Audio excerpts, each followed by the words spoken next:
não é só garantidamente isto que conta. Meus caros amigos, bem-ajam todos, muito obrigado, e vamos nos vendo por aí, e bem-ajam ao Centro de Estudos Ibéricos por nos proporcionar esta conversa. E então passo a palavra ao painel 2, ao meu querido colega e amigo António Capar de Almeida, que vai seguir a seguir. Antes disso, como eu vou ter que sair durante um bocadinho, mando daqui um cumprimento particular ao Humberto e à MAC e ao Messias do Espaço. Não vos vou poder ouvir para já, mas talvez ainda venha a tempo de assistir um bocadinho. Com licença, boa tarde e muito obrigado a todos. Campar, posso seguir.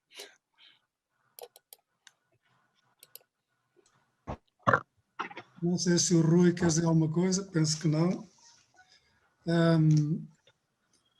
Queria começar por agradecer, de facto, o convite que me foi feito pelo Centro de Estudos Ibéricos.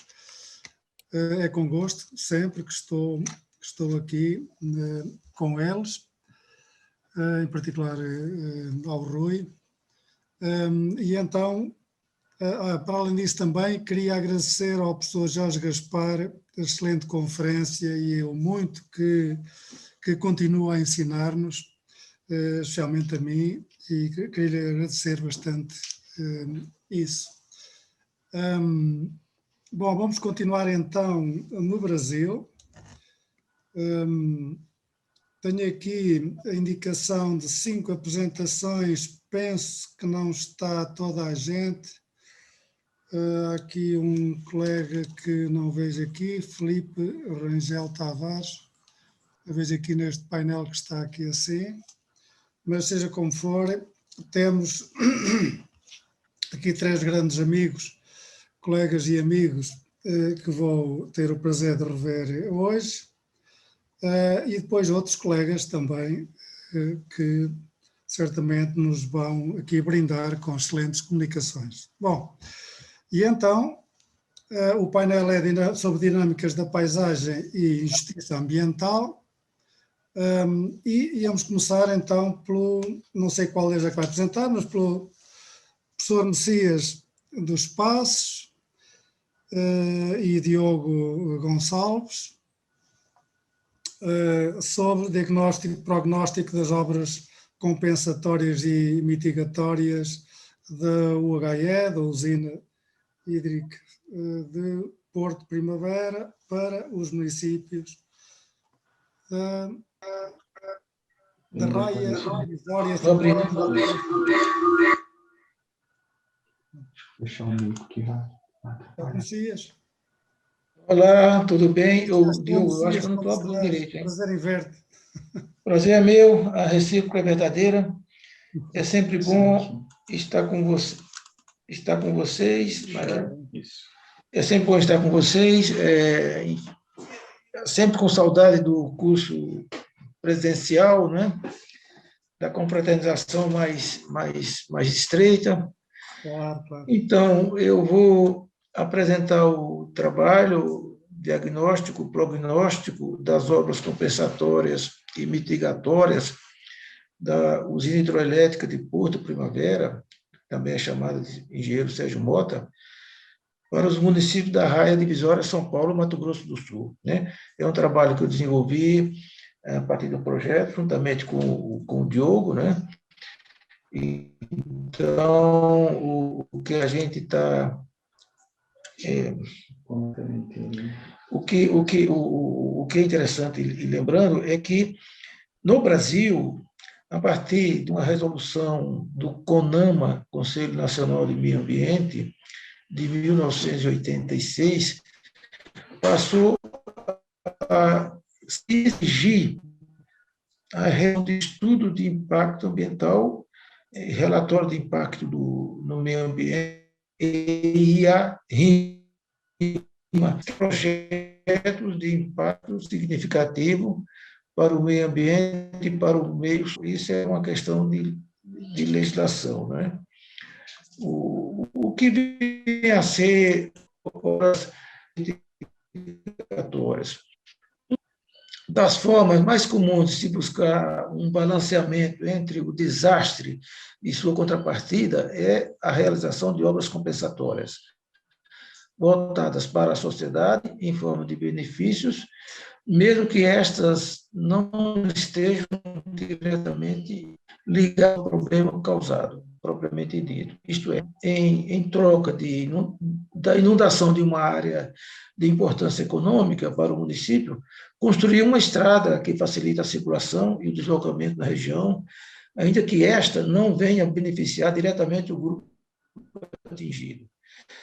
A outra via centra-se nas obras necessárias para mitigar ou minimizar os efeitos do empreendimento. Nesse caso, refere-se àquelas obras que devem ser feitas, refeitas ou relocadas, as quais não podem ser negociadas por outro tipo de operação, que venha compensar as perdas e os danos engendrados. O que é importante aqui é a gente chamar a atenção dessa rede de usinas hidroelétricas no Alto Rio Paraná. Não botei o piano, tá bom, né? Isso que eu falo muito rápido, só um minutinho. Aqui. Foi. No Alto Rio Paraná. Aqui ao norte é o Rio Paraná, ao sul o Rio Paraná-Panema, e aqui que atravessa o estado de leste a oeste é o Rio Tietê. Observa-se aqui no estado de São Paulo um conjunto muito grande de usinas hidroelétricas, entendeu? No entanto, nós escolhemos como recorte para o estudo o que a gente está chamando de raia divisória, São Paulo, Mato Grosso, poderia incluir também o Paraná, e o epicentro desse nosso estudo o epicentro do estudo é justamente essa grande hidroelétrica aqui na divisória do São Paulo, Mato Grosso do Sul, que teve início da construção em 1980, mas que só foi finalizada em 1999, quando começou a gerar os primeiros megawatts de energia. Nessas 2 décadas de construção, Porto Primavera enfrentou diversas fases da política e da economia nacional e importantes eventos sociais e ambientais, que refletiram diretamente no seu projeto e retardaram a sua conclusão. É claro, uma obra dessa, com impacto, com a economia nacional oscilando entre avanços e retrocessos, ela demorou muito, né? E também houve muito questionamento da questão ambiental. No entanto, a gente pode dizer que a chegada da CESP, que é a Central Elétrica do Estado de São Paulo, criou um ponto de integração socioeconômica para a região, instaurando um novo ritmo e uma nova forma de construir a paisagem. O capital advindo das indenizações significou diretamente uma nova energia para a integração dos ainda virgens de propriedade ao sistema produtivo, para a melhoria de outras e para a compra de novas propriedades. Então, claro, chega um projeto com essa escala muito grande, ela vai mexer muito com a economia regional. A OHE de Porto Primavera disseminou transformações em todas as direções, seja no meio ambiente, na sociedade, ou precisamente na organização e construção da paisagem engendrada pelas novas conjunturas políticas e econômicas trazidas direto ou indiretamente por ela. É um fato, né? Aqui não está aparecendo a coisa, né? Não sei. Bom, quais são os agentes construtores da paisagem, que é uma coisa que aqui na apresentação não vai dar para explicar tudo isso, né? Só vou citar. Um dos agentes, claro, é a Central Elétrica, as Centrais Hidroelétricas do Estado de São Paulo, a CESP. Ou são as propriedades rurais, os ribeirinhos e ilhéus, o Movimento Sem Terra, o Poder Público e o Instituto Brasileiro de Meio Ambiente. Então, esse conjunto de agentes vão atuar nessa construção da paisagem a partir da chegada da CESP. Então, uma outra importância da CESP são como é que as obras compensatórias e mitigatórias vão chegar até os municípios, né? Primeiro, as indenizações, né? Eu vou mostrar depois que os impactos foram muito grandes. Segundo, obras de infraestrutura. Terceiro, os royalties. Todos os municípios passam a receber da companhia hidroelétrica, royalties, né? E apoios técnicos diversos. Então, o que nós temos aqui é a imagem de 1986, né? Que é essa, eu vou mostrar outras imagens, que a análise das imagens mostra que muita coisa mudou na paisagem entre o período dos três registros. Primeiro esse registro aqui de 1986, depois eu vou mostrar 1999 e 2001. Essas transformações estiveram, sobretudo, ligadas ao preenchimento do reservatório, quando extensas superfícies foram inundadas, seja na planície aluvial ou nas ilhas do Rio Paraná. Esse aqui é o principal, né, o Rio Paraná, que está aqui ao norte, na divisa de Mato Grosso do Sul com São Paulo. Toda essa área aqui é a chamada planície de inundação. Então, antes do início da construção, esse era o uso da terra, estava dessa forma aqui. Não é? No entanto, quando vem em 1999, o lago já estava formado, a hidroelétrica entra em produção de megawatts de energia, e uma das consequências foi, primeiro, toda essa área que foi inundada, ela forma um lago de 22, 23 quilômetros de largura, por 250 quilômetros a montante. Então, o impacto foi muito grande, sobretudo também porque o nível de base regional aqui, no caso do Rio Paraná, era originalmente de 238 metros. Né? Ele chega com um lago na cota de 257 metros. Então, ele não só inundou toda essa planície aqui, como também elevou o nível de base e, claro, todos os ribeirões, córregos que são afluentes do Rio Paraná também foram elevados.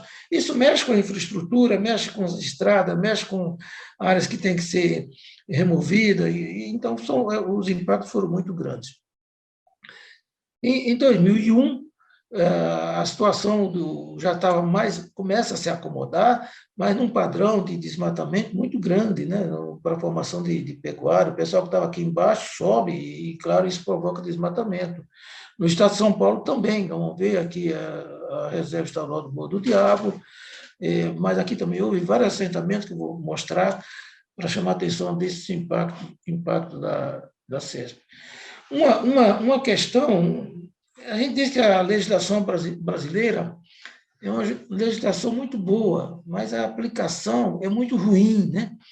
Aqui nós temos o lago da usina de Porto Primavera, onde toda a vegetação ficou submersa. Então, essa coisa das crises, do avanço, do acelerar a construção, do retardar a construção, tirou todas essas oportunidades de um planejamento mais racional. E aqui, próximo ao córrego 3 Barras, toda essa vegetação, está claro, isso num lago provoca problemas ambientais de eutrofização e perda também de recursos naturais. Aqui é um conjunto de obras compensatórias mapeadas, sobretudo no município de Baitaporã, Bataguaçu e Anaurilândia, do Rio Paraná. É um conjunto muito grande, portanto, a CESP mexeu muito com esse ordenamento territorial. Né? O que nós temos aqui com obras mitigatórias é, digamos, a preservação dos barrancos do rio. Né? No entanto, o que a gente vê aqui é que nada disso está sendo cumprido. A própria CESP coloca isso como um compromisso, mas isso não é seguido. Então, nós estamos agora no projeto avaliando como é que essas obras compensatórias e mitigatórias estão sendo administradas, qual é a gestão e qual é o futuro. Né? Aqui, como eu disse, quando se forma toda a inundação, acaba mexendo com a infraestrutura. O nível de base regional sobe e, claro, os pequenos ribeirões, córregos, são afogados na sua foz, e isso, a montante, gera um volume de água, um leito mais amplo, e aí a necessidade de se fazer novas infraestruturas para efeito da circulação. Aqui uma estrada pavimentada também, feita como obras compensatórias pela CESP. Aqui uma outra obra compensatória, que é uma área de lazer no município de Anaurilândia. Isso aqui a gente agora vai ter que retornar para ver como é que está, porque tudo isso agora passou depois de 2000 para outras empresas, depois passou para as prefeituras, e qual é a gestão. Aqui uma outra obra compensatória interessante é que todo o ribeirinho e moradores de ilha, com a inundação da planície do Rio Paraná, eles são assentados em outros pontos. Então, em áreas de vegetação relativamente preservada, e isso aqui em 1986 estava assim. Em 1999, você vê, já houve todo um desmatamento. Tudo que está aqui em azul são parcelas de solo nu, onde foram assentados os ribeirinhos. Então, é um lote aqui no Mato Grosso do Sul que mostra como essa dinâmica mexeu muito com a cobertura vegetal. Aqui no estado de São Paulo, também, um conjunto muito grande de assentamentos rurais, em grande parte fruto, o resultado do movimento sem terra, mas também da própria CESP, como obra compensatória. Então, é um projeto que está, repito, em andamento. A gente ainda, apesar do Covid, a gente ainda tem esperança de fechar o projeto. Eu também trabalhei com orientando outras dissertações e teses nessa área. Um projeto, inclusive, com o pessoal de Coimbra, né, apoiado pela CAPES e pela FCT portuguesa, e a gente acredita que isso vai avançar. É uma equipe, né, constituída por mim, que sou o coordenador do projeto, o Diogo Gonçalves, o Piroli, Edson Luiz Piroli, da Unesp, de Ourinho, o Lúcio Sobral Cunha, da Universidade de Coimbra, a Margarete Cristiano Amorim, da Unesp, Presidente Prudente, a Renata Ribeiro, da Unesp de Campos de Rosana, e o Rui Missa Jacinto, da Universidade de Coimbra. Era isso que eu tenho que falar. Tudo muito preliminar, tudo muito corrido, e eu deixo os agradecimentos, sobretudo, ao curso de verão, ao SEI, a todos vocês aí de Portugal, e a FAPESP, quem dá o apoio financeiro. Era isso aí, muito obrigado. Até breve. Tá, obrigado, Messias. Tal como fez o Lúcio, penso que será melhor guardar para o fim depois algumas perguntas e respostas dos colegas. E, Messias, se pudesses tirar da tela. Tem que tirar também. Deixa eu ajudar. Diogo. Ora bem. Agora, em seguida, então... Volta lá no Zoom. Aqui, ó. Stop share. Lucas Baixa o vermelho. Rodrigues. Valeu, desculpa. Tá bom. Agora, em seguida, o Lucas Freire Rodrigues vai apresentar os processos de degradação na dinâmica da paisagem, um estudo de bossarocas no município de Ouvidor, estado de Goiás. Lucas. Boa tarde a todos, como estão? Tudo bem. Vou compartilhar a tela aqui, eu gostaria que vocês me ajudassem a confirmar se foi.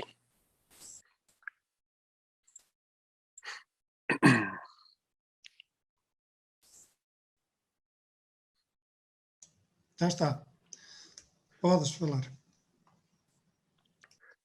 Tá mostrando certinho aí?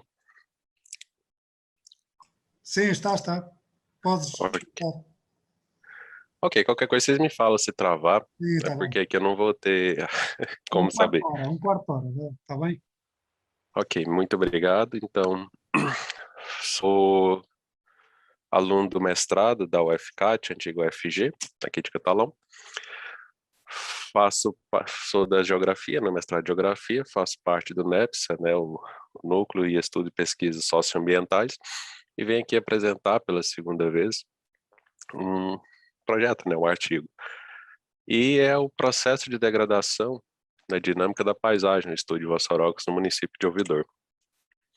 Bem, aqui só o de praxe, né, o seminário, introdução, caracterização da área em estudo, fundamentação teórica, materiais e métodos, resultados, discussões e considerações finais e as referências, né? Bem, na dinâmica socioeconômica de ouvidor, ela é bem mista, ela é bem variada, mas o que temos aqui já vou adiantando um pouco, já temos aqui de predominante é o agronegócio, principal a pastagem para o gado, né? Que ela tem mais da metade do seu uso aqui, seguido de silvicultura, entre outras atividades do agronegócio. Então, a dinâmica socioeconômica do município de Ouvidor ela é pautada mais na questão das pastagens para o agronegócio, né? Vamos falar do uso do solo, do processo erosivo, da análise da paisagem proposta por Bertrand e Absaber, né, durante discussões, e a importância da análise da bacia do Ribeirão Ouvidor para a contribuição e produção de informações do uso do solo. Bem, temos como objetivo geral o presente artigo, né, busca apresentar considerações sobre a dinâmica da paisagem e seu uso do solo e como norteador na formação de processos de transformação da paisagem por meio das ossorocas, utilizando como locus da bacia do Ribeirão Ouvidor, no município. E dentro desta bacia vai ser visto mais o médio curso, onde tem um pouco menos de interferência, né, antrópica, sendo que no alto curso tem um pouco mais de interferência. E com os objetivos específicos, né, investigar os processos de alteração da paisagem local e a evolução do processo erosivo, caracterizar os tipos de uso do solo existentes na área da pesquisa, identificar possíveis processos erosivos, propor possíveis sugestões para a contenção e interrupção deste fator de degradação da paisagem local.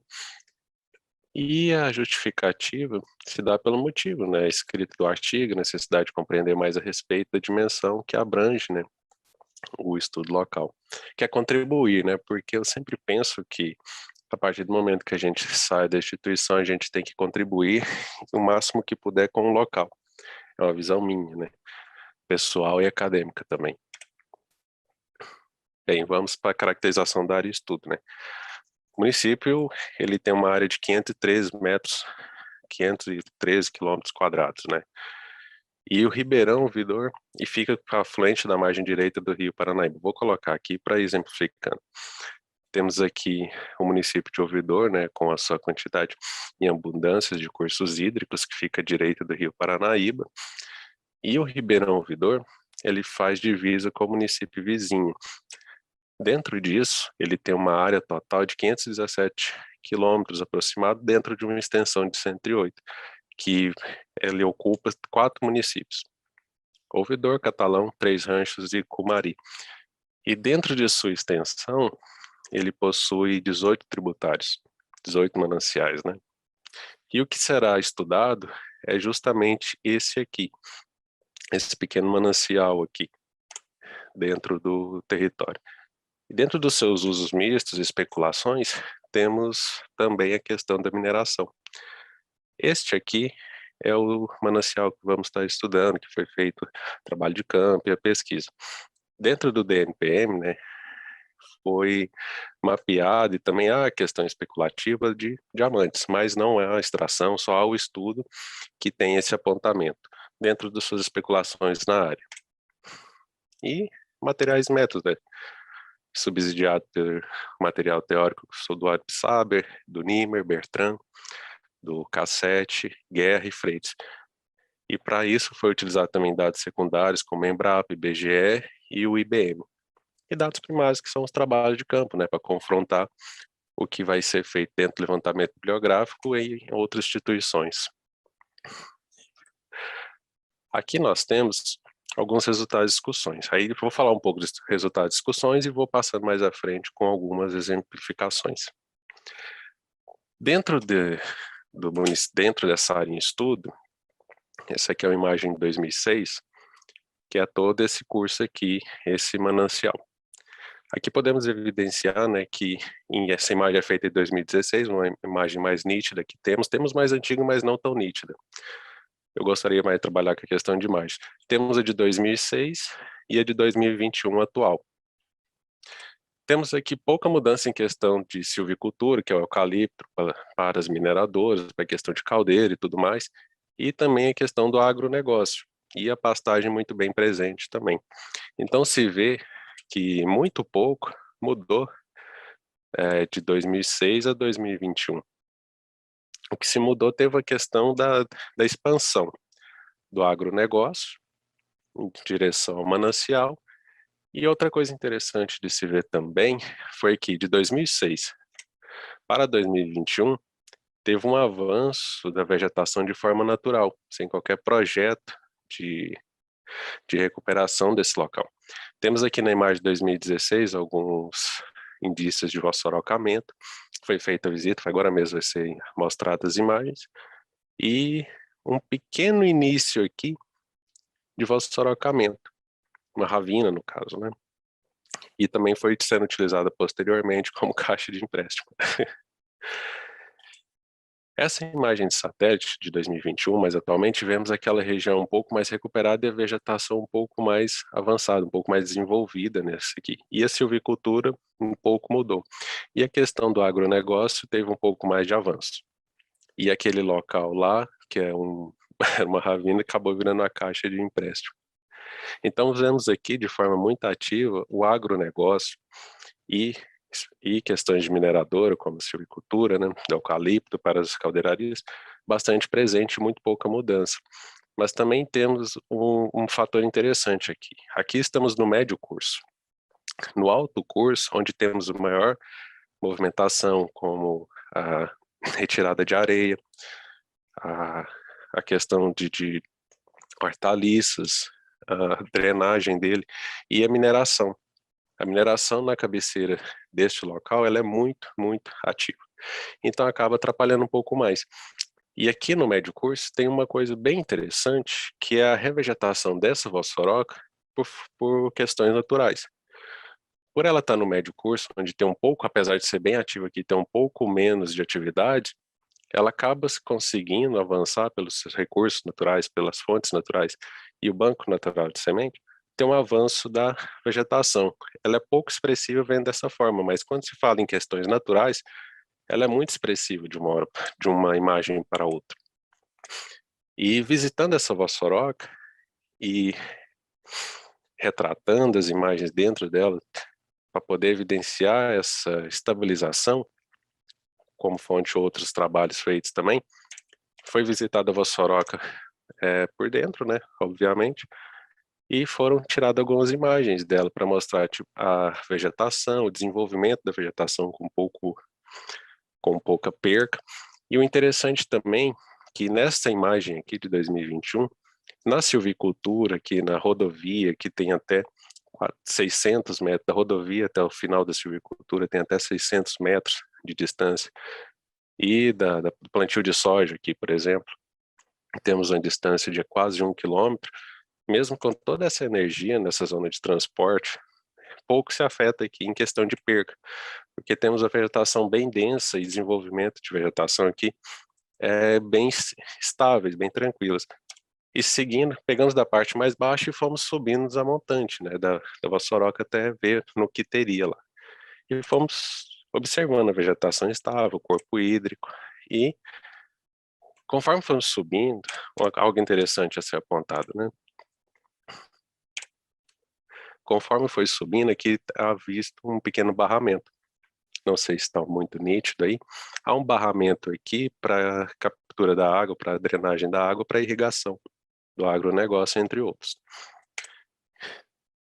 Após adentrar a vossoroca, subindo, relatando e observando as mudanças da fitofisionomia, ao chegar próximo dessa barragem, foi notado uma perca maior de vegetação e uma energia maior próxima a esse local, onde há muita perca de material, muita perda de solo, e o corpo hídrico bem presente aqui. E esse local possui duas bifurcações, mas essas duas bifurcações chegam ao mesmo local. Um pouco acima, o pequeno corpo hídrico, que no final é o ladrão desse barramento visto naquela primeira imagem do Google Earth de 2021 e 2006. Foi feito um barramento para a coleta da água, para a irrigação do agronegócio, para questões para os animais também. foi feito esse barramento. Esse barramento ele é bem antigo, eu não consegui achar registro de quando ele foi feito, a primeira vez que ele foi feito, apenas de manutenção dele. E esse barramento aqui, ele existe há muito tempo, e a partir dele que foi feito, que há os processos erosivos. Aparentemente, pelos dados que foram coletados, houve uma primeira manutenção, mas não indicaram arrebentar essa represa, mas pela energia que pode ter sido aqui, há esse indício, porque há uma estabilização muito forte aqui nas vertentes da Vossoroca, nas vertentes da vegetação bem estável, do desenvolvimento. Existe até tipos de samambaia ali que desenvolvem 1 centímetro por ano, que elas têm até 3 metros de altura. Então, dá para perceber que há pouca movimentação ali de material, porque não está perdendo vegetação nem nada, mas próximo a esse barramento, a energia que é empregada, a perca de material é muito grande. E aqui a gente está falando uma distância de 20 metros. Desse ponto até a barragem, é uma distância de 20 a 40 metros no máximo. E aqui o pequeno corpo hídrico, e aqui o barramento. E esse local aqui, onde está descrito com maior energia em relação à perca de material, é esse pequeno espaço abaixo do barramento.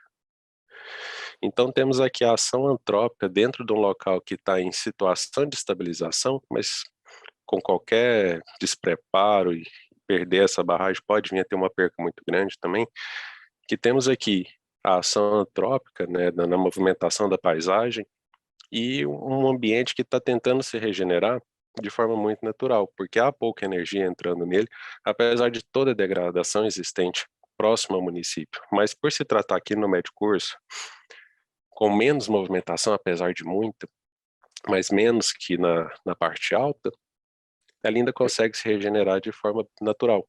É interessante observar essa Vossoroca, que ela chega até ter 8, 9 metros de profundidade, mas ainda assim ela consegue se estabilizar de forma natural e desenvolver a vegetação de forma natural a fim de conseguir diminuir os processos erosivos. Apesar de ter, como dito, uma energia muito grande, próxima, que trabalha contra, né? E o trabalho se dá nessa parte de mapeamento, registro e apontamentos, né? E posteriormente trabalhar a questão de mitigação destas áreas. E as considerações finais. Eu acho que eu não sei se eu extrapolei, eu não estou vendo aqui. Já vou partir para as considerações finais, né? Essa pesquisa reforça a necessidade de atenção de chamar o poder público, né, especial municipal, para a prevenção e a mitigação desses locais para o trabalho, né? E tentar trabalhar uma forma mais consciente ou um pouco menos predatória do agronegócio, visto que também é necessário trabalhar a necessidade de captura, de entendimento, de respeito à legislação ambiental, para ser um pouco menos predatório, visto que é um pouco mais difícil dessas circunstâncias, né? Mas é isso. Está aqui um pouco do referencial.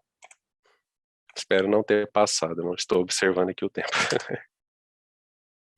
Muito bem, foi dentro do tempo. Bom, vamos então agora, obrigado ao Lucas. Agora vamos ouvir Margarete, professora Margarete da Unesp. É com muito prazer que revejo a colega. Vai apresentar então a comunicação das paisagens urbanas e rurais e a formação das ilhas de calor em ambiente tropical continental. Diferenças de temperatura e entre cidade e rural próximo. Ai, não, desculpa. Isso era um comentário meu. Ok. Boa tarde a todos, é um grande prazer estar aqui, rever o professor Campar, professor Lúcio, professor Rui, grandes e queridos amigos, né? Para começar a apresentação, eu só peço que o Lucas retire a apresentação dele para que eu consiga colocar a minha. Eu estou procurando aqui e não consigo. Espera aí, eu vou fechar tudo aqui e abro de novo, obrigado. Tá bom, Lucas, obrigada. Vou compartilhar tela. Isso, já está. Então, vamos lá. Margarete, anda lá. Deixa eu ver aqui. Já vemos. Já vem? Já Ok. Deixa eu colocar no modo apresentação. Bem, então, muito obrigada pela oportunidade. O trabalho que eu vou apresentar aqui retrata um pouco daquilo que nós temos feito em termos de métodos e técnicas para os estudos da climatologia urbana e pensar um pouco no processo de produção das cidades e como essas cidades têm sido responsáveis pela transformação da atmosfera na escala local. Então, vamos mudar um pouco aí o recorte, né, escalar, estávamos aí vendo trabalhos interessantíssimos na escala regional e agora vamos falar um pouco da escala local. Bem, então, para pensar um pouco sobre esse assunto, né, o que tem se observado é que o processo de urbanização tem provocado muitas transformações na paisagem natural, e isso acontece predominantemente nas cidades, mas isso não significa que o campo também não tem sofrido alterações, né? As apresentações que me antecederam retratam muito bem essas transformações, né, do uso e da ocupação da terra nesses ambientes. Então, essas transformações são gerais, entretanto, nas cidades elas têm acontecido de uma forma muito evidente, né? E para a climatologia, né, para a climatologia urbana, isso tem se tornado aí uma área de estudo bastante importante dentro da geografia, porque precisamos pensar em medidas para amenizar as situações de desconforto térmico e mesmo as questões relacionadas à saúde das pessoas. Então, nós temos muitos problemas, né, e a busca de encontrar saídas para amenizar esses problemas e contribuir com a qualidade de vida nesses ambientes. Por que há essa preocupação, né, nesse tipo de estudo? A maior parte dos estudos da climatologia urbana, até muito pouco tempo, centravam as suas atenções nas metrópoles, né, nas grandes cidades, que historicamente sofrem, né, muitas transformações na paisagem e também muitas transformações na atmosfera. Entretanto, a gente tem realizado uma série de estudos mostrando e temos verificado que as cidades médias e as cidades pequenas também têm a capacidade de provocar essas alterações na atmosfera. E isso pode, no ambiente tropical, ser um agravante na medida em que, né, nós temos muitas situações de estresse térmico que são intensificados pela geração das ilhas de calor. Então, o desconforto térmico é típico das cidades tropicais. Nós sofremos muito mais pelo calor do que pelo frio, né? Sofremos com o frio também, mas em períodos muito mais curtos, o que nos incomoda de fato nas cidades tropicais, continentais, são as altas temperaturas. E a geração das ilhas de calor vem contribuir com essa intensificação do desconforto térmico. Então, o nosso objetivo aqui hoje é analisar a frequência das intensidades das ilhas de calor em pontos específicos das paisagens urbanas, né, e do entorno rural de Presidente Prudente, sob condições atmosféricas estáveis, ou seja, sem registros de precipitação. Por que eu chamo a atenção para este fato, né? Nós trabalhamos há algum tempo na área da climatologia urbana e nós temos muitos estudos que mostram os estudos episódicos, ou seja, sobre aquela condição atmosférica, sobre aquele tipo de tempo, como a cidade responde àquelas características. E isso, muitas vezes, acaba nos levando a situações muito específicas e muito particulares. E nesse estudo, nós buscamos trabalhar com uma série temporal relativamente longa para os estudos da climatologia urbana, porque a gente sabe que para os estudos das ilhas de calor e da climatologia urbana é necessário muito trabalho de campo, muitos registros, fazendo essas articulações e essas comparações todas. Então, nós temos aí um período para os estudos de climatologia urbana considerado longo em termos de registros, né? Só para mostrar onde está Presidente Prudente, né? Nós estamos no oeste do estado de São Paulo, né? uma cidade com cerca de 220 mil habitantes, que tem uma importância regional bastante significativa, né? E para quem já esteve por aqui, ou para quem não conhece Presidente Prudente, trago aqui uma imagem da área central de Presidente Prudente, uma cidade de porte médio do oeste do estado de São Paulo, que tem aí uma densidade construtiva um pouco mais representativa na área central e, né, à medida que a gente se distancia do centro, a gente vai tendo outras características do ponto de vista da densidade e também do padrão construtivo e da qualidade dos materiais construtivos utilizados, né? Aqui uma outra visão da cidade, né? Só para quem nunca esteve em Prudente possa aí ter uma visão um pouco mais geral.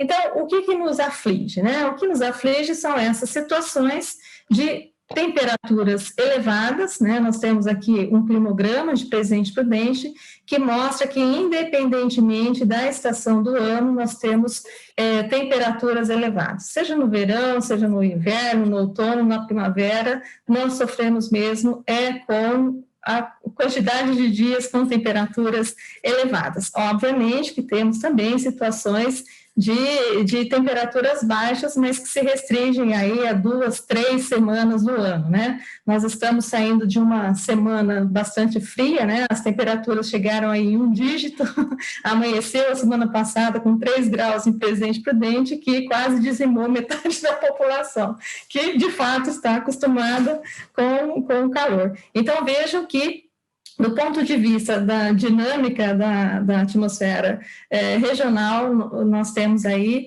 a concentração das chuvas na primavera e no verão, e no outono e inverno, a diminuição significativa dessas temperaturas, e vamos entender como que isso vai interferir na geração das ilhas de calor.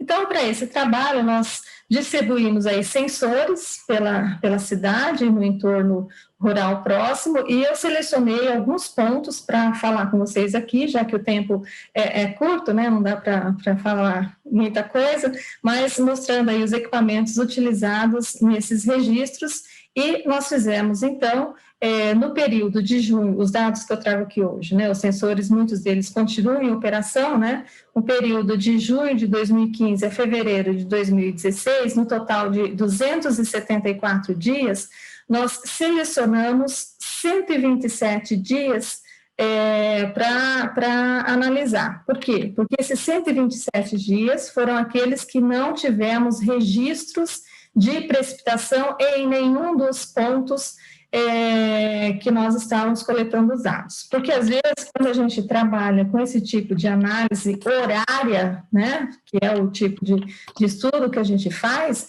a gente pode ser traído por algumas chuvas isoladas, né? Então, de repente, eu não sei se choveu na minha área de estudo, em um ponto da cidade e não em outro, e posso fazer análise do tipo, nossa, a ilha de calor teve uma intensidade muito elevada, mas, na verdade, isso não aconteceu, porque essa dinâmica da atmosfera pode provocar aí diferenças por chuvas isoladas. Então, nós fizemos um trabalho minucioso de extrair desse volume de dados aqueles dias que não teve nenhum registro de precipitação em toda a área urbana e do entorno rural próximo de Presidente Prudente. E para trabalhar com as ilhas de calor, nós trabalhamos com intensidade, ou seja, nós utilizamos a classificação do professor Felipe Fernandes Garcia, né, da Universidade Autônoma de Madrid, que diferencia a magnitude e a intensidade da ilha de calor em fraca, média, forte e muito forte. Então, para a fraca magnitude, seriam as ilhas de calor que chegariam a 2 graus de diferença em relação ao ponto representativo do rural não construído, ou seja, aquele ponto que possui mais proximidade com o que era a região antes do processo de transformação da paisagem. Então, nós não estamos apresentando aqui um trabalho com valores absolutos, mas valores relativos. Então, a gente tem um ponto de referência no rural, que eu já vou mostrar a imagem, e a partir dele a gente subtrai todos os outros, um ponto de referência, que foi o nosso ponto 7, a partir dele a gente subtrai todos os outros pontos. E para caracterizá-los, eu trago aqui, né, a distribuição espacial desses pontos de registro. Então, nós temos 3 pontos representativos do ambiente rural, que está aqui no ponto 1 e o ponto 7 e o ponto 8, então um ponto na porção oeste, sudoeste da cidade, né, e os outros 2 na porção leste da malha urbana. E os outros pontos, no interior da malha urbana, nós temos o ponto 2 e o ponto 3, né, que são representativos de conjuntos habitacionais populares, né, de população de baixa renda, e nós temos dois condomínios fechados de alto padrão construtivo, para a gente observar até que ponto o padrão construtivo, o tamanho dos lotes, interfere nas características das ilhas de calor. E no ponto 6, nós temos aqui a área central, né? Naquela foto que eu mostrei agora há pouco, nós instalamos no centro de Presidente Prudente um ponto aí de referência para os nossos registros durante esse período de tempo aí. Visualizando um pouco melhor, né, cada um desses pontos, os pontos rurais se referem, portanto, aos pontos 1, 7 e 8. O ponto 7 foi o nosso ponto de referência para o cálculo da intensidade das ilhas de calor, porque ele é aquele que se aproxima, né, ou menos transformado, vamos dizer assim, do ponto de vista do que predomina no entorno rural de Presidente Prudente. Então, esse ponto 7 foi o nosso ponto de referência. Os pontos 2 e o ponto 3 são os conjuntos habitacionais populares, né, com terrenos pequenos, altamente impermeabilizados, e os pontos 6 e 7, que são os condomínios fechados de alto padrão construtivo, e o centro da cidade, que, como vocês podem observar, não tem nada de vegetação nas ruas, completamente impermeabilizado, e que isso vai interferir bastante aí nos nossos resultados, ok? Então, esses são as paisagens eleitas aí para a gente fazer esta caracterização. Desculpem, nós trabalhamos com a classificação de Stewart-Wolke, né, sobre as zonas climáticas locais, até para a gente poder comparar as características dessas áreas com outras cidades, com bairros em outras cidades, que são as LCZs, né, as zonas climáticas locais, que tem aí a sua diferenciação quanto à presença de vegetação. Então, a LCZ-B seria a vegetação arbórea esparsa, né, que foi considerada no ponto 1, 7 e 8, as LCZs 3 nos pontos 2 e 3, que são áreas compactas e de baixa elevação, e as LCZs 6, né, que são áreas abertas e de baixa elevação, quer dizer, nem todos os lotes são densamente construídos. E a LCZ2, que são as áreas compactas de média elevação. Observem que as altitudes dos pontos são muito próximas, né, com exceção do centro da cidade. O centro da cidade fica no espigão divisor de águas, então não tem como a gente ter uma altitude muito próxima comparando com os outros pontos, mas a gente fez questão de colocar, sabendo que a altitude é um elemento importante aí para interferir nos nossos resultados. Para selecionar esses pontos, nós nos utilizamos das imagens de satélite, né, do satélite Landsat 8, então nós trabalhamos muito com as temperaturas dos altos e com as ilhas de calor superficiais, né, que são as temperaturas dadas aí pelos satélites, e eu trouxe aqui 2 situações, né, a do verão, chuvoso, e a do inverno. E a gente pode ver claramente, né, no mês de agosto, com os totais de precipitação nos 30 dias que antecederam a tomada da imagem, permite que a gente entenda, né, essa pequena diferença entre o campo e a cidade. Porque quando a gente olha para o NDVI, que é o Índice de Vegetação por Diferença Normalizada, a gente vê que baixa muito, né, a quantidade de cobertura vegetal no entorno rural de Presidente Prudente, considerando que é o predomínio de pastagens nesse entorno. Então, para de chover, a grama seca, o solo fica exposto, então não é porque a cidade está mais fria, é porque a temperatura dos alvos rurais estão aí com as maiores temperaturas. E também aqui, no período chuvoso, a gente tem aí os maiores índices, né, de vegetação e o maior contraste entre o campo e a cidade. Bom, então, olhamos para essas imagens para escolher esses pontos e eu trago agora aqui rapidamente os resultados da frequência, intensidade e magnitude das ilhas de calor. Observem que cada um desses bloquinhos do gráfico aqui se refere a um desses pontos. Então, ele está ordenado no sentido oeste-leste, então o ponto 1 que está lá na porção oeste da cidade, né, e o último ponto rural na porção leste de Presidente Prudente e essa diversidade nos outros pontos. Então, o que nós podemos observar?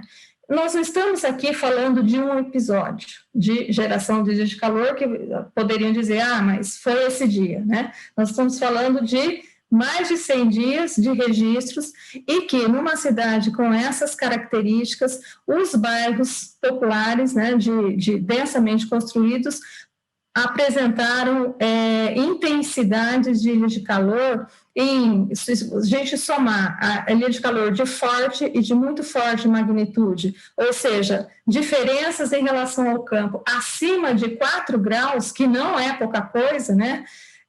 Nós temos aí mais de 60% dos dias com ilhas de calor de forte intensidade nos bairros populares.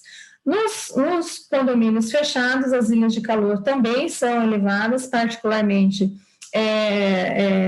no período noturno. Então, vejam que nós temos aqui 9 horas da noite, 0 horas, 3, 6, são os horários que nós temos as maiores intensidades das ilhas de calor e, né, quando a gente olha os pontos rurais, a gente vê que existe uma diferença significativa entre o ponto localizado a leste da malha urbana e o ponto localizado a oeste. Por que isso acontece? É a dinâmica climática regional, ou seja, a direção predominante dos ventos em Presidente Prudente é do quadrante leste. Sendo do quadrante leste, o ponto que está aqui no oeste recebe no período noturno, né, todo o calor armazenado e produzido nas áreas densamente construídas. Então, embora com a mesma densidade, com a mesma 3 metros de diferença de altitude, com as mesmas características de uso e ocupação da terra, a posição do rural na porção oeste, né, a posição a oeste, faz com que o calor produzido na cidade seja levado para esta área. Então, vejam que as características dos 2 pontos são muito parecidas, mas os resultados são muito diferentes. Então, assim como em outras cidades, durante o dia a gente tem uma diminuição significativa das ilhas de calor, e aqui a gente observa claramente o efeito sombra nas áreas mais densamente construídas. Esse ponto aqui, só para vocês terem uma ideia, é o ponto central, né, da área mais densamente edificada, e ele chega a ter ilha de frescor, ou seja, a temperatura deste ponto é menor do que a temperatura no ambiente rural neste horário, né? Por quê? Porque a densidade construtiva impede a incidência direta dos raios solares e a cidade demora mais para aquecer do que o campo, diferente do que a gente viu na tela anterior, né, que nós temos aqui temperaturas elevadas quando a cidade, de fato, mostra aquilo que ela conseguiu armazenar em termos de calor. Então, uma cidade de porte médio com essas características, com ilhas de calor nessa magnitude. Então, já partindo para o final, que eu já estou estourando aí o tempo, né, nós vemos claramente, né, as questões relacionadas à geração desse fenômeno nessas cidades de porte médio, a precariedade de construções e o uso de materiais inadequados, seja nos bairros populares ou nos bairros de alto padrão construtivo, se configurem um problema para as temperaturas elevadas, além de poder favorecer a concentração de poluentes. Então, nós temos possibilidades de mitigar esses problemas, como investir em áreas verdes, incentivar a arborização de calçadas, não investir na canalização fechada de rios e córregos, que é o que aconteceu muito no interior do estado de São Paulo, e não impermeabilização completa dos terrenos, né? Então, são coisas que a gente pode, no nível do detalhe, com esse tipo de levantamento, saber exatamente onde isso precisa ser feito, né? Então, para finalizar, nós trabalhamos aí na busca de cidades mais saudáveis para os seus habitantes, especialmente aos menos favorecidos economicamente, e, portanto, mais vulneráveis ao desconforto e aos seus agravantes. Então, muito obrigada, Campar, obrigada a todos que me ouviram. Muito obrigado, Margarete. Agora penso que... Isso. Filipe Tavares, não sei se chegou, não vejo. Portanto, vamos ouvir então o Humberto Yamaki, de Londrina, o professor. Sim. Isso, Boa tarde. Vai falar sobre São Salvador, 1925, silêncio e poder nas margens do rio Paranapanema. Sim. Boa tarde a todos. Olá, professor. Como está? Tudo bem? Tudo bem. Então, meu trabalho é sobre São Salvador, um patrimônio às margens do rio Paranapanema. Deixa eu abrir.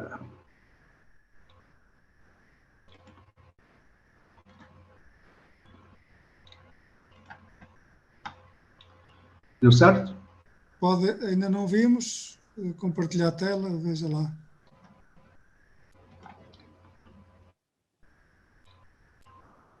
Tente compartilhar. Sim. Ainda não apareceu. Não? Ainda não.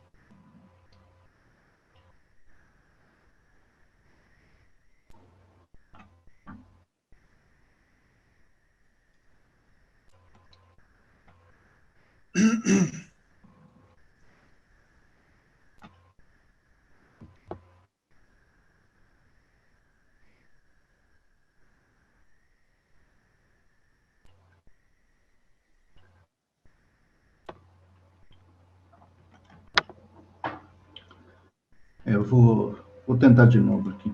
Uhum.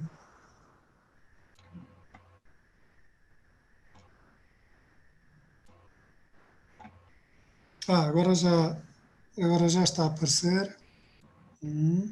Tá. Deu certo? Sim, já se vê. Pronto. Então tá. Bom, o trabalho é sobre São Salvador, silêncio e poder nas margens do rio Paranapanema. Faz parte de um estudo maior sobre paisagem histórica cênica do norte do Paraná. Bom, a localização é ali no sul do Brasil, né, no limite entre o estado de São Paulo e Paraná, o rio Paranapanema. Essa foi uma área de grandes litígios ali na década de 20, né? E que eu vou mostrar é o projeto de implantação de ferrovias, de povoações, visando o controle da área. Bom, a concessão de terras devolutas para a colonização das margens do Paranapanema, a partir da década de 20, era uma estratégia do governo, né, para a ocupação de terras da chamada Terras do Norte, às margens do rio Paranapanema e Tibagi.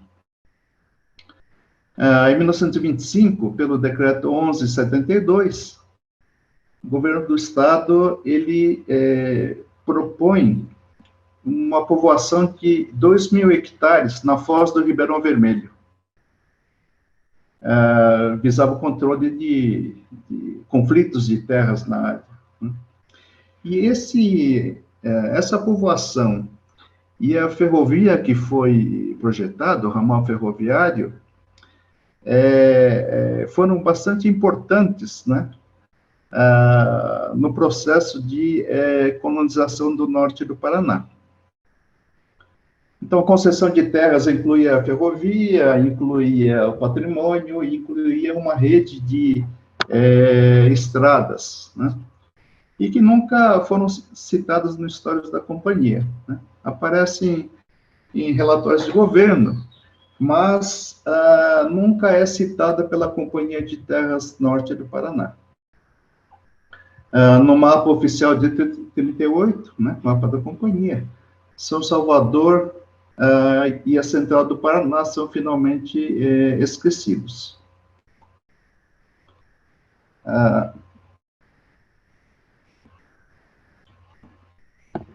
Esse é o mapa de concessão de terras devolutas na margem do Paranapanema Tibagi.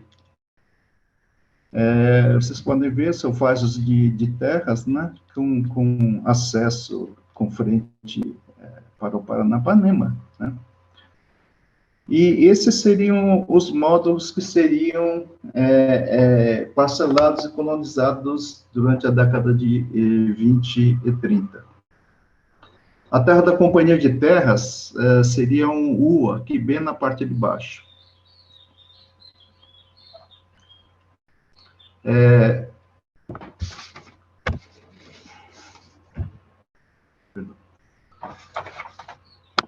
Esse é um mapa de viação do Paraná de 1925, que mostra em linha vermelha, sentido norte e sul, o ramal ferroviário, chegando a São Salvador, né?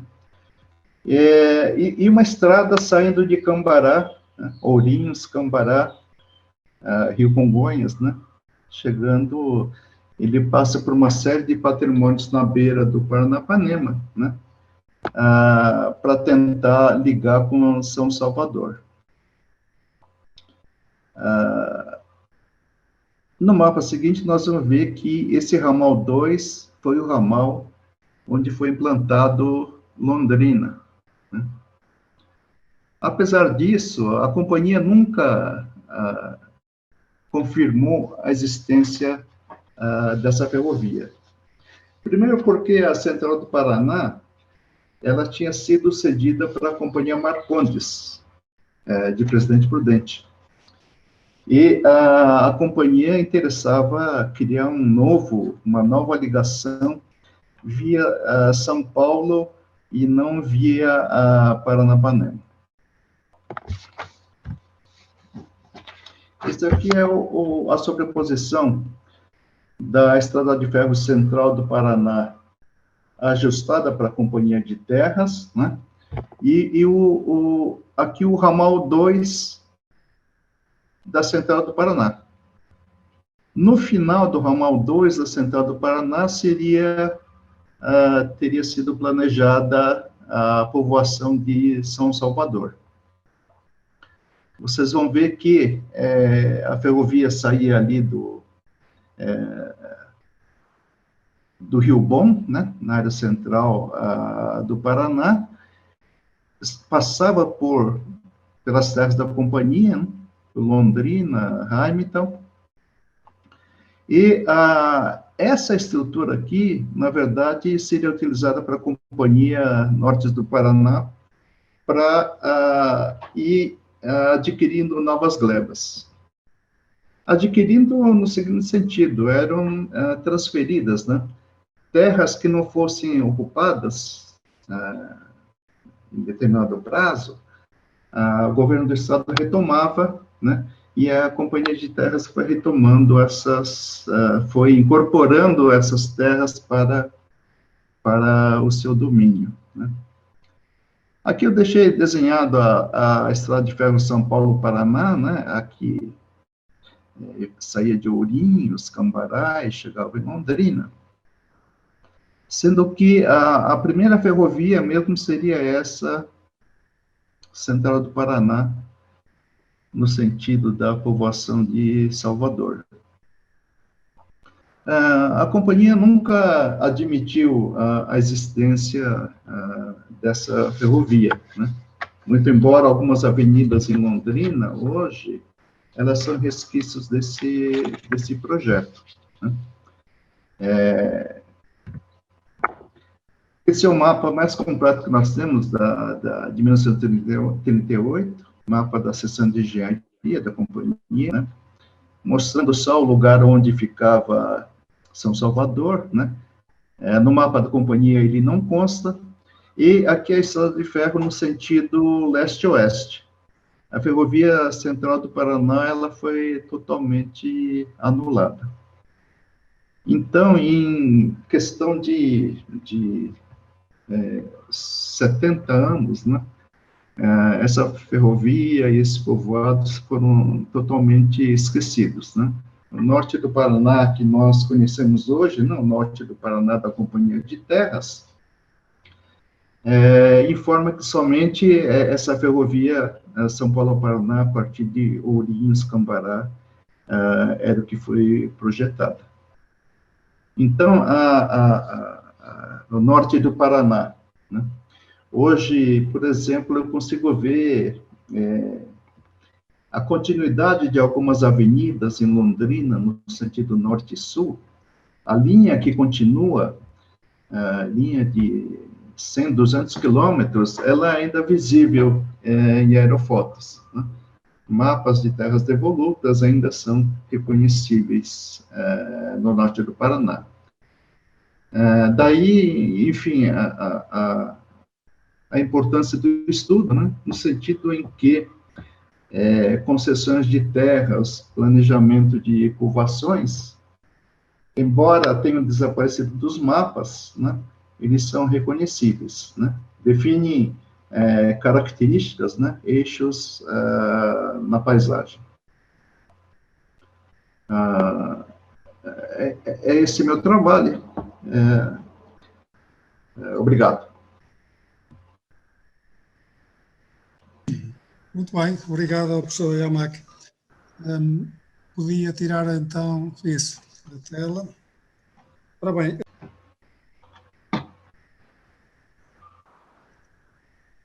Senão terei que ser eu, não é? Como já aconteceu com a Lúcia. Bom, então para avançarmos com isto, também pedia depois umas respostas rápidas. Tenho aqui uma questão ou duas para cada um dos colegas. O caso do Messias. Aqui há uma dúvida que eu tenho, já que a área ocupada pela barragem é uma área enorme, aquilo é uma barragem enorme, com uma albufeira enorme, e as áreas que estavam ribeirinhas, né, onde viviam os ribeirinhos, eram áreas privadas, em princípio deviam ser privadas, não é? Agora, para onde eles foram, os ribeirinhos dessas áreas, foram que o Estado arranjou-lhes terrenos públicos ou foram para terrenos privados? Também, certamente, e penso que isso que é um dos objetivos que vais estudar agora, que é a alteração nas margens do lago, que certamente agora irá transformar a dinâmica geomorfológica dessas margens, não é? Mas penso que isso que é um estudo futuro que vocês irão fazer, não é? Porque subindo a água vai contactar com outro tipo de materiais e, portanto, aí a dinâmica vai se alterar. Pronto, depois dirás alguma coisa sobre isso. O Lucas, eu tinha aqui, será possível alterar as intervenções do agronegócio nas bolsarocas? Normalmente aquilo que se conhece do Brasil é que é extremamente difícil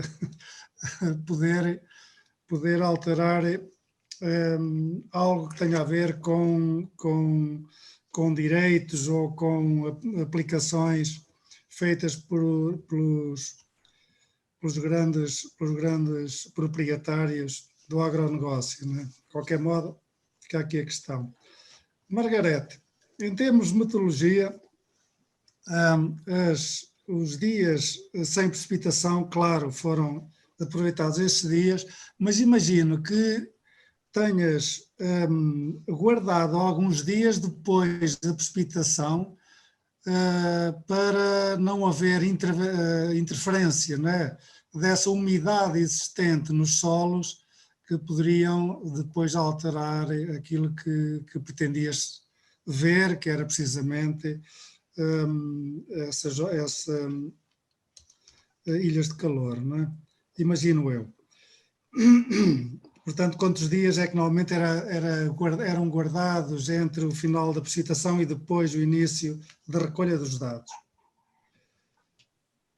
Quanto ao IAMAC, as terras ali naquela região não pertenciam todas àquela companhia inglesa que andou ali a colonizar aquela área e depois a produzir o café, etc.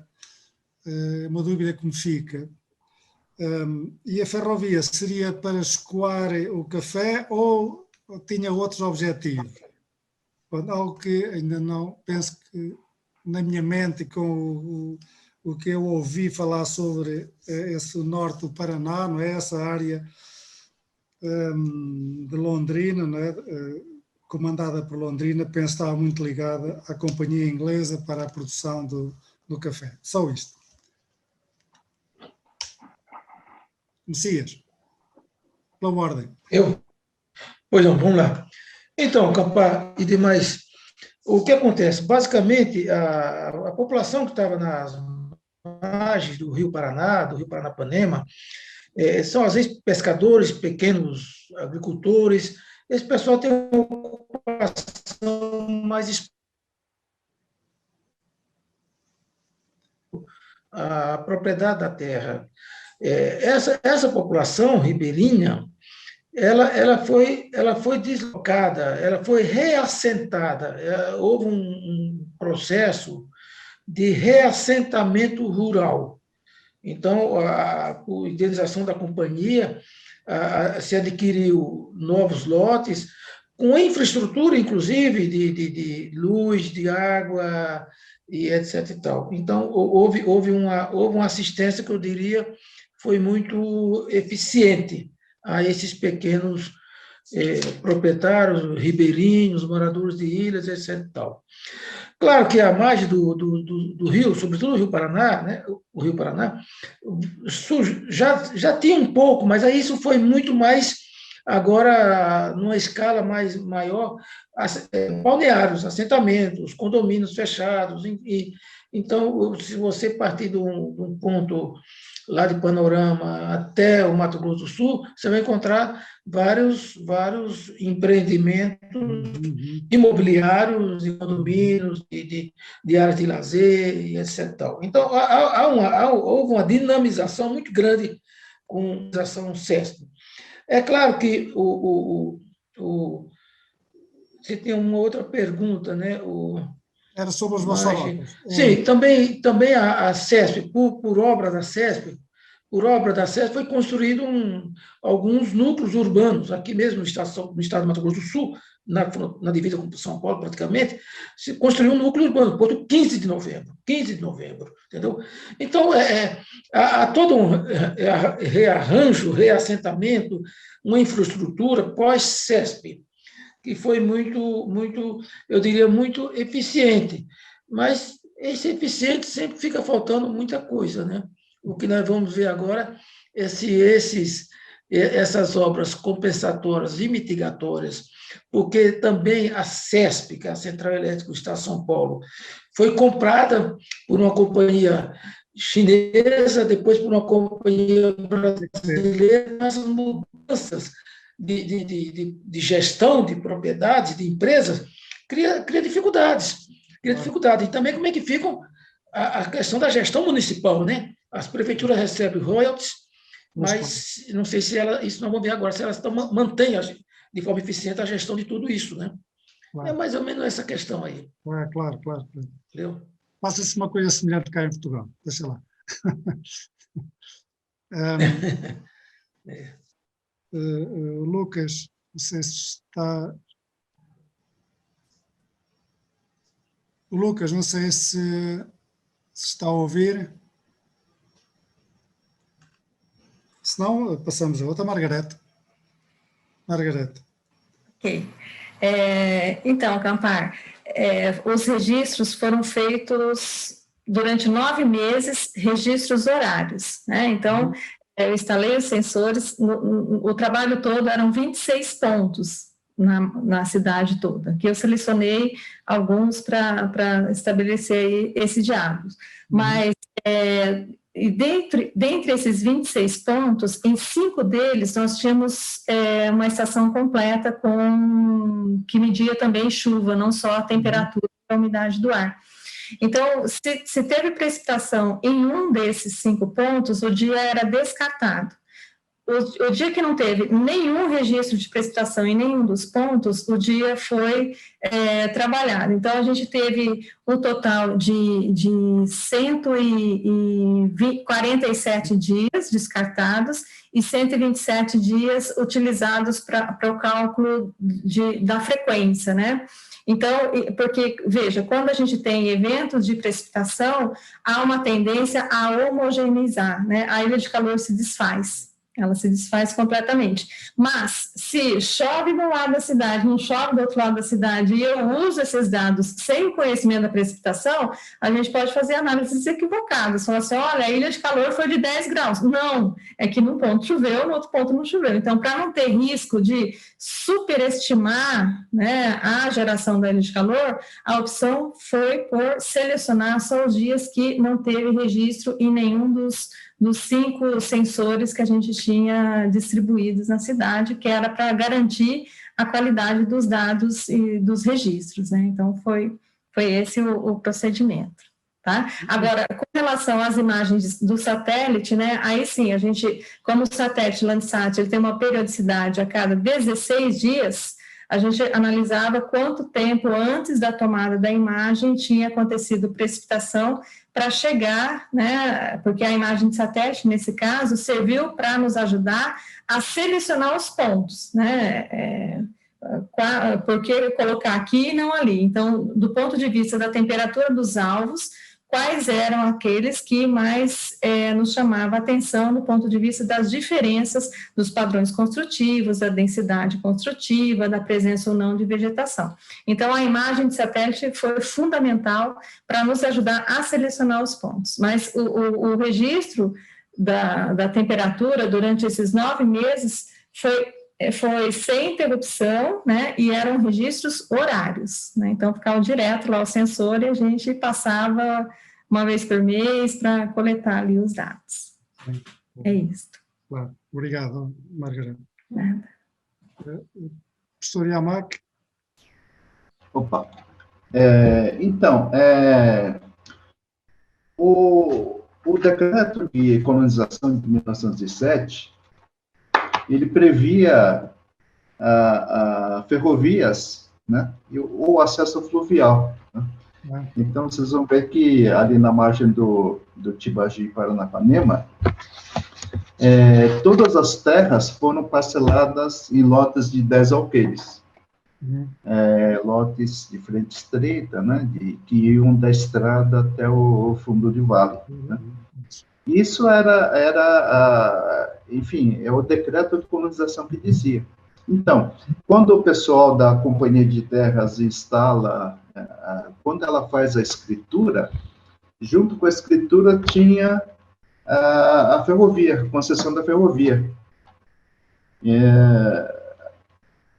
Então, o que acontece? As terras da companhia tinham ferrovia porque era obrigada pelo decreto.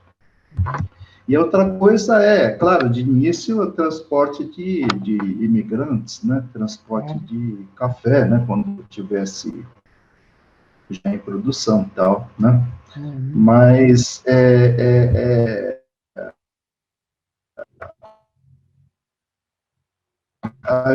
a evolução da ocupação das terras, ela se dava das agrícolas e depois chegava o trem com o patrimônio. Né? Há um mito de que, não, no Paraná a ferrovia chegou antes, tal, mas isso não é verdade. Tem muito mito ali, né, Terra da Companhia. É porque a companhia, na verdade, ela construiu uma história dela, né? Então, toda a história, ela tinha um jornal, né? Ela publicava da maneira como ela queria. Ora bem. Né? Tanto que, por exemplo, ela nunca falou da Companhia Marcondes. Né? A Companhia Marcondes que foi muito importante. A ferrovia Central do Paraná era da Marcondes inicialmente. Né? Tinha o triplo de terras da companhia. Né? E, enfim, são esses negociados do governo. Né? Claro, claro. Certo? Um jogo de forças, né? Sim, a história de frente de colonização era cheia de mitos e lendas. Claro, claro. Bom, são 7 menos 8 minutos. Penso que, se não houver alguém queira pôr alguma questão, nós terminávamos aqui. E queria agradecer bastante aos palestrantes, aos que apresentaram as comunicações. Tive muito gosto em rever os meus colegas e amigos brasileiros. São sempre bem-vindos, obviamente.